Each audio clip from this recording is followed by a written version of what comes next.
অচর্য। অর্থাৎ পরের দ্রব্য না বলে নেওয়াকে চুরি বলা হয়, এটাই আমরা সকলে পড়েছি মনে হয়। পরের দ্রব্যকে না বলে নেওয়াকেই চুরি বলা হয়, কথাটি কি আমরা মনে রাখি? আপনারা জানেন ছোটবেলায় না আমি একটা ঘটনা ঘটেছিলাম, কয়েকটা পেয়ারা একদিন ঝড়ের রাতের পরে প্রভাতে আমি নিয়ে আসলে বাবাই আমাকে জিজ্ঞাসা করেছিলেন এটা কোথা থেকে এনেছি। যখন বললাম ওদের বাগান থেকে, তখন বললো ওইখানে আবার থুয়ে আয়, যদি তারা বলে এইগুলোই নিয়ে আসবি। আমার গুরু মহারাজ বলেছিলেন অনেক মারা আছে সকালবেলা ফুল তোলার বাতিক আছে, লোকের গাছে এতটা ফুল তোলে যে তার জন্য দুটো রেখে আসে না, সবগুলোই তুলে ওঠে। বলে ওই ফুলটা নেওয়ার আগে যিনি ফুল বাগানের মালিক তাকে বলে রাখতে হবে যে আমি ভগবানের জন্য দুটো ফুল নেব। না বলে সে উঠে না গালাগালি দিতে শুরু করলো, মুড়ো করে নিয়ে গেছেন। আচ্ছা, যে গালাগালি দিল ওই ফুলটা আপনার কি কাজে আসবে? আমরা অনেক সময় ভুলে যাই যে কিছু না বলে নেওয়াকে আমাদের শাস্ত্রে গ্রহণ করে নাই। আমরা আজকে এমন হয়েছে, কোন পিতামাতা কোন সন্তানের হাতে কোন দ্রব্য দেখলে তাকে জিজ্ঞাসা করা উচিত যেগুলি সে কোথা থেকে এনেছে, স্বস্থানে সেগুলো এইভাবে আদর্শটা যদি সে হাতে করে শেখায়।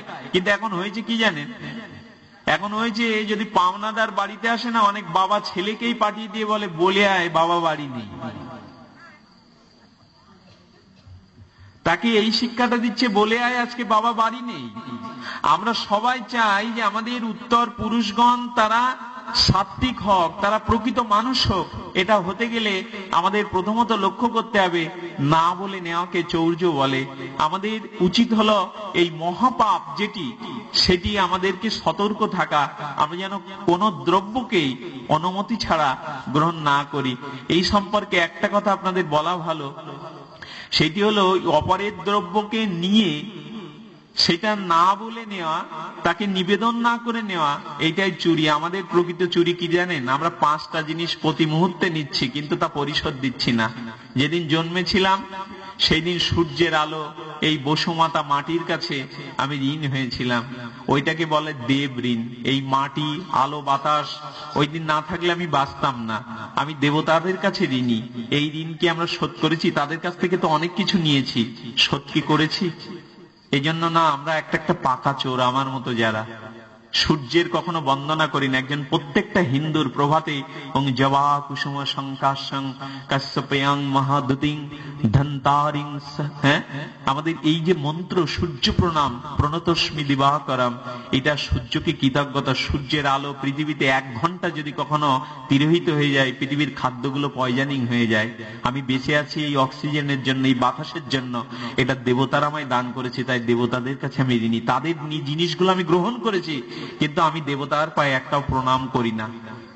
গৃহে যে ঠাকুর আছে, যে বিগ্রহ আছে দেবতার, এর পরের কাছে ঋণী, ঋষির কাছে। এই গীতা, ভাগবত, রামায়ণ, মহাভারত যারা সাধনার দ্বারা সৃষ্টি করে গেছেন, এই ঋষিদের কাছে আমরা ঋণী। তাদের জ্ঞানেই আমরা ধর্মের পথ, আলোক পথ দেখছি। তাই প্রতিটা হিন্দুর কর্তব্য গীতা, অন্তত একটি করে গীতার শ্লোক প্রতিদিন পাঠ করা। যিনি পাঠ করতে পারেন না তার শ্রবণ করা, যিনি শ্রবণ করতে পারেন না গীতাটা দর্শন করা, যিনি দেখতে পারেন না গীতাটা বুকে করে স্পর্শ করাও তার উচিত। প্রত্যেকটা দিন আমাদের কোনো না কোনো ধর্মীয় গ্রন্থ, বিশেষ করে গীতা, ভাগবত, চৈতন্য চরিতামৃত, বেদ, উপনিষদ, এগুলোর একটু করে আমি না জানলে কারো কাছে শুনতে হবে। কথান্তস্য মাং নিত্যং তুষ্যন্তি চ রমন্তি চ, ভগবান গীতায় বলেছেন প্রতিদিন নিত্য আমার গুণগাথা বলবে, একটু হলেও বলবে, শাস্ত্রকে পড়বে। এটাই হলো জীবন চলার পথের নিদর্শন। আজকে ঘরে ঘরে কত উপন্যাস সাজানো আছে, কত গল্পের বই সাজানো আছে, কত কি সাজানো আছে, ঘরে ঘরে কত সিরিয়াল আছে, কিন্তু আমরা শাস্ত্র গীতাটা পাঠ করি না। আমি গতদিন ওখানে বলছিলাম আজ আমাদের সনাতন ধর্মের হিন্দুদের জন্য সব থেকে বড় লজ্জাকর হলো আমরা ধর্ম অনুভূতি থেকে অনেকটা পিছিয়ে, ধর্ম চর্চাটা আমাদের মধ্যে খুব বেশি নাই। এই জন্য নিবেদন করব প্রতি গৃহে অন্তত মায়েরা পারেন একটা করে গীতার শ্লোক পড়বেন। যে গৃহে গীতার অর্চনা হয় সেখানে অভিশাপ প্রবেশ করতে পারে না। এই গীতাটা প্রত্যেক দিন আপনাদের ছাত্রদের, মানে যারা ক্লাস 5-6 পড়ছে, তাদের আপনারা শুধু বলেন বাবা পড়, সন্ধ্যা হয়েছে পড়, বলবেন গীতার একটা শ্লোক 2 মিনিট পাঠ করে তুই পড়তে বস। তাহলে মরার সময় না কোনো বৈষ্ণবকে কানে গীতা মন্ত্র দেওয়ার জন্য ডেকে আনা লাগবে না, ওই সন্তানই আপনাকে গীতার মন্ত্রটা দিয়ে দেবে। আমি একটু নিবেদন করব, চর্চাগুলো ফিরিয়ে আনুন, একটু চর্চাটা করুন। ধর্ম কখনো জাগতে পারে না যদি ধর্ম আচরণে পর্যবেসিত না হয়।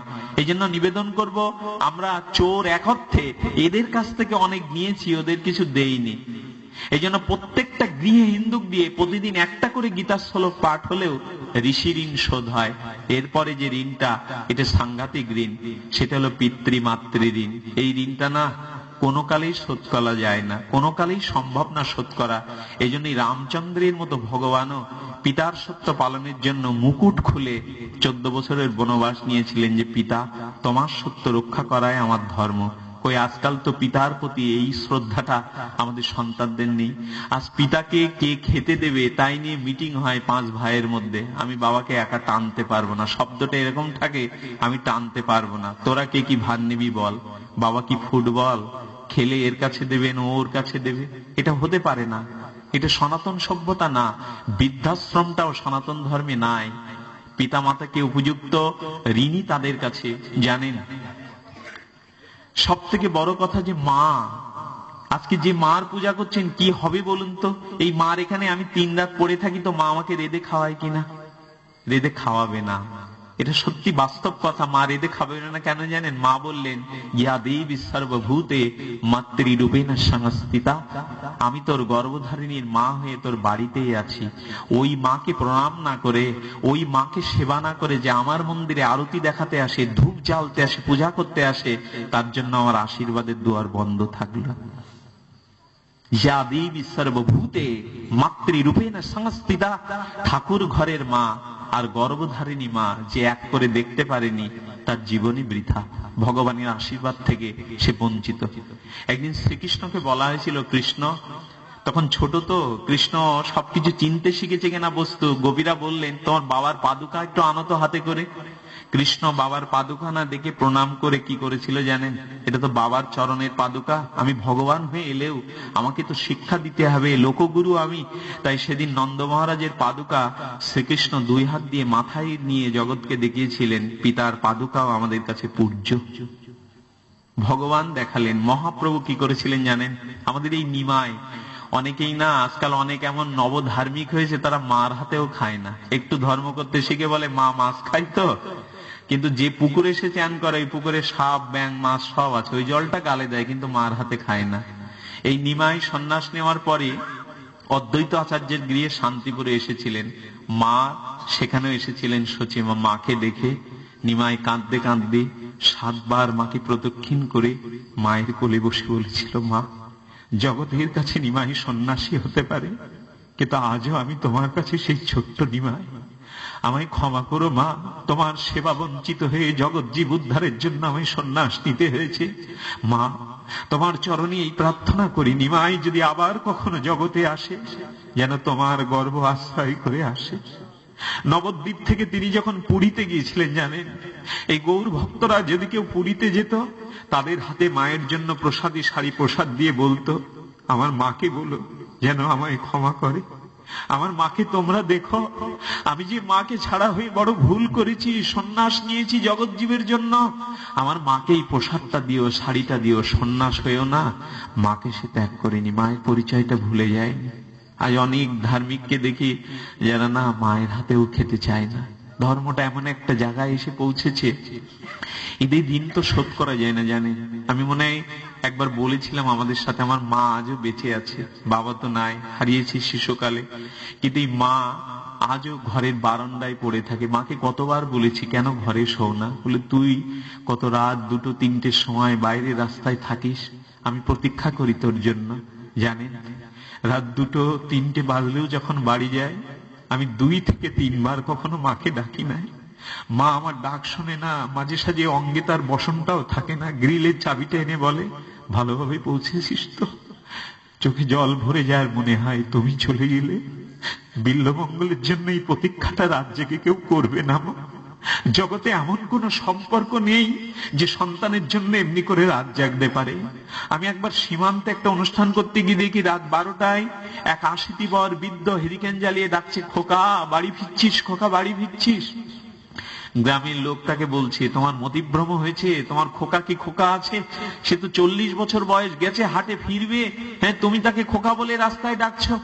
বৃদ্ধটি সেদিন বলেছিলেন, তুই বুঝবি না বাবা, যখন তুই আমার মতো হবি, তোর সন্তানও রাত রাত ফিরবে না, রাত করে বাড়ি ফিরবে, সেদিন বাবার হৃদয়ের ব্যাকুলতাটা কেমন এটা সেদিনই বুঝবি। আমি না গাড়ি দাঁড় করিয়ে দিয়ে ড্রাইভারকে বলেছিলাম, কথাটা কি বলে একটু শুনতে দাও। সেদিন না চোখের কোণে এইটুকু জল ভরেছিল, বাবা তুমি চলে গেলে খোকার জন্য এই প্রতীক্ষাটা তো আর কেউ করবে না।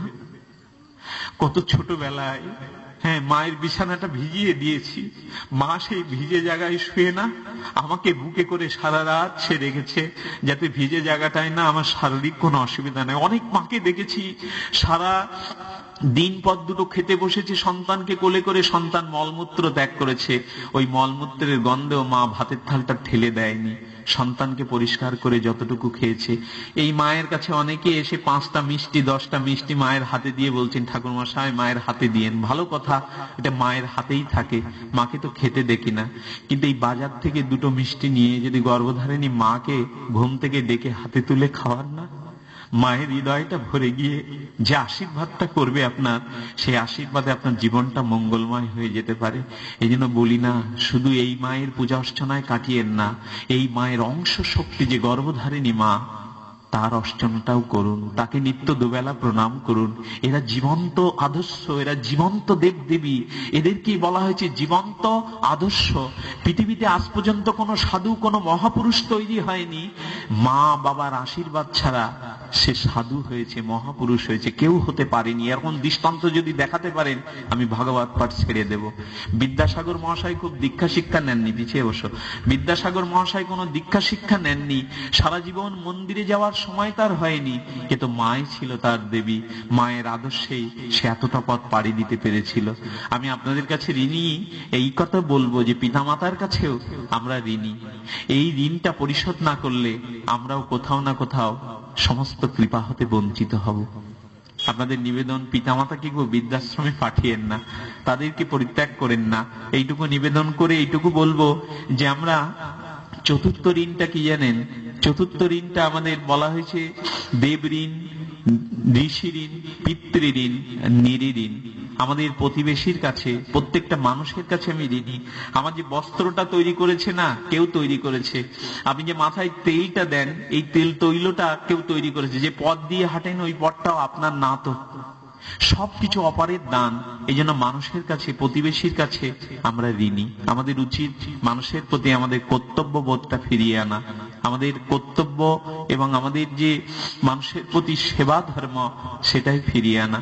আমি একজন মহারাজের কাছে শুনেছিলাম না, একটা গ্রামে একজন শুনেছে অমুক জায়গায় না একজন সিদ্ধ বাবাজি এসেছেন, তাকে দর্শন করলেই পাপ দূর হবে, তার কৃপা লাভ করলেই সমস্ত অশুভ নাশ হয়ে যাবে। সে ছুটছে, ছুটতে ছুটতে না গ্রামে আগুন লেগেছে এক বাড়িতে, ভাবছে আমি না হলেও তো আগুন অনেকেই লেভাবে, সে না ওই ভগবত দর্শনের জন্য ছুটছে। তারপরে পথে একজন রাজপথে পার হতে পারছে না, বলে বাবা আমি অন্ধ, আমাকে একটু পার করে দেবো। বলো ভারী ঝামেলা তো, যাচ্ছি ভগবত দর্শনে, এসব ঝামেলা করতে গেলে যদি ভগবান অন্তর্ধান হন তাকে তো দেখা যাবে না, তার কৃপা পাওয়া যাবে না। সে অন্ধকেও ওখানে রেখে চলে গেল। এই গিয়ে কি দেখলো জানেন? বড় একটা প্রাচীর, এই প্রাচীরের মাঝখানে বড় বড় হরফে লেখা রয়েছে, আমি ভগবান এপাশে আছি, আমি যদি দেখতে চাও পেছনের কাজগুলো করে এসো। আমরা সবাই চাইছি সেই পরমধামে ফিরে যেতে, কিন্তু যাওয়ার আগে না আমাদের কিছু কর্ম বাকি আছে। সেই কাজটা হলো মানুষের প্রতি আমাদের কর্তব্যবোধ, মানুষের প্রতি নিরি ঋণ যেটা, সেই ঋণ পরিশোধ করা। আর সনাতন ধর্ম এও শিখিয়েছে, তোমার বাড়ির গাভী পোষা কুকুরটাও তুমি তাদের কাছে ঋণী। অনেকাংশে তারা তোমার মঙ্গল বা উপকার করছে। আজকে যে বৃক্ষকে আজকে সারা পৃথিবী বলছে বৃক্ষ বাঁচাও, এই আন্দোলনটা হিন্দুরা শুরু করেছিলেন এই ভূত যজ্ঞের দ্বারা। বৃক্ষকেও এরা সিঁদুর দেয়, বৃক্ষকে এরা জল ঢালে, এরা বিল্ল বৃক্ষ, অশ্বত্থ বৃক্ষ, বটবৃক্ষ কাটে না। এই কথাটি কোটি বছর আগে ঋষিরা শিখিয়েছেন। এই বৃক্ষগুলো বেঁচে থাকলে পৃথিবীর বাতাবরণ, পৃথিবীর মানব সভ্যতার কল্যাণ হবে। তাই বৃক্ষগুলিকেও আমাদের সেবা করা উচিত, আমাদের বাড়ির পোষা কুকুরটিকেও আমাদের সেবা করা উচিত। এটা হলো ভূত ঋণ। এই 5টা ঋণ পরিশোধ না করলে আমরা না একাত্তে চোর। আর এই চোরের বদনামটা থাকলে না আমরা